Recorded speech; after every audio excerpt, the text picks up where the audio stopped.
In a previous classroom time as well as online time, we set up our external hard drive, a little flash drive. Got my name on it, got my name on this folder. Inside of here, we've got those three folders: exports, library, and photographs. At this point, photographs, you populated with a couple other folders as well. You've got files that are associated with your contact sheets and files that are associated with single image scans. Notice the file structure. Don't forget that. You got date, month, day. And then when we get into a single image scan, we got the same thing: date, month, day. Then I got an 8 put on there because 1, 2, 3, 4, 5, 6, 7, 8. That's the picture right there.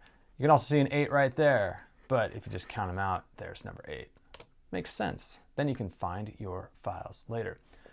Today, what we're going to be doing is setting up our library catalog for Lightroom, found right within here. So let's do that real quick.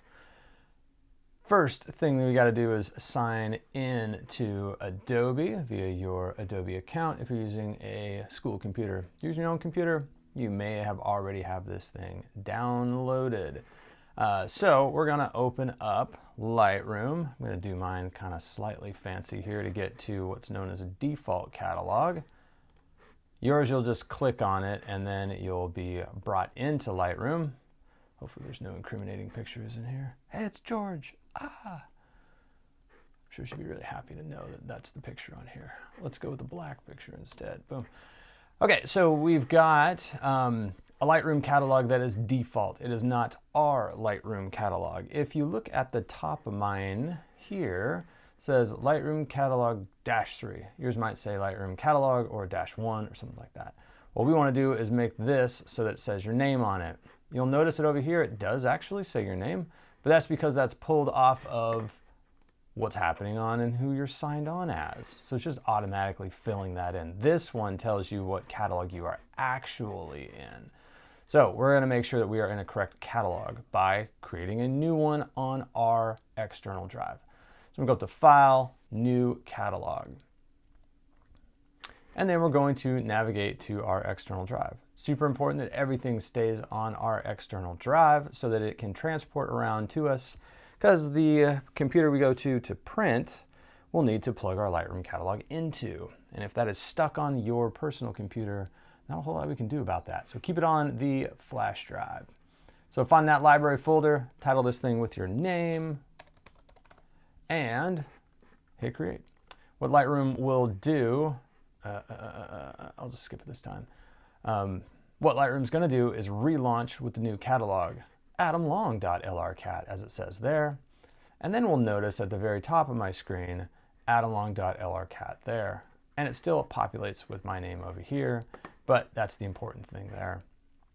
Before we move on to the next step, I want to make sure that common things that we do in this program get saved onto your catalog as well. So what we're going to do is change one of the preferences.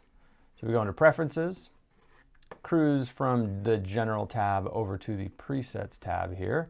And under here, you'll notice that we can store the presets with this catalog. Mine's already checked. It's a good chance yours is not. So make sure that that is checked and then X out of here. From this point, I just want us to quit Lightroom so we can get used to opening it in the way that you should open it each time. Normally when we work in a program, we go down to the dock and we hit it off the dock, or we launch applications and do it that way. With Lightroom, what you got to get in the habit of doing is finding your external drive that you plugged into your computer, and then navigating to the library folder and finding the .lrcat file here. You'll notice that it has the nice little icon for Lightroom. That's a whole heck of a lot of clicking to get to there. Let's go ahead and make an alias real quick. Right-clicking, going down to make alias. If you don't have a right clicker, you can do control click. Make alias. And all this is a little file that points to that one right there. I don't really need to rename it. I could just leave it alone. I'm going to grab this. I'm going to dump it onto the root of my hard drive. And as I click on this, we'll notice it's right here.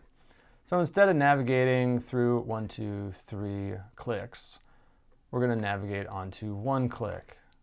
I know, you're a generation that swears at the microwave, so I just want to make that quick for you. Double clicking on that Lightroom catalog brings open your Lightroom catalog. So Adam Long up there, no pictures in here, big surprise. So that is setting up Lightroom, getting it ready to go. Got our preferences stored with there.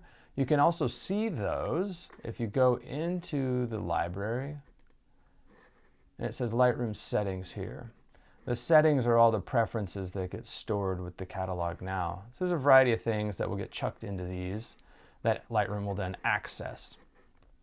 So Lightroom is this program that likes to keep track of everything. So as long as you put files in here and then don't touch them, don't rename them, don't do anything to them, Lightroom will be happy with you. If you must rename something, I'll show you in a future video how to rename something in here. But if you rename it out here, Lightroom is looking for specific file names. And if it can't find that file name, it's going to get real sad. Show you all types of question marks and stuff. So touch things within Lightroom, not outside of Lightroom. All right, next video, we're going to do a little importing.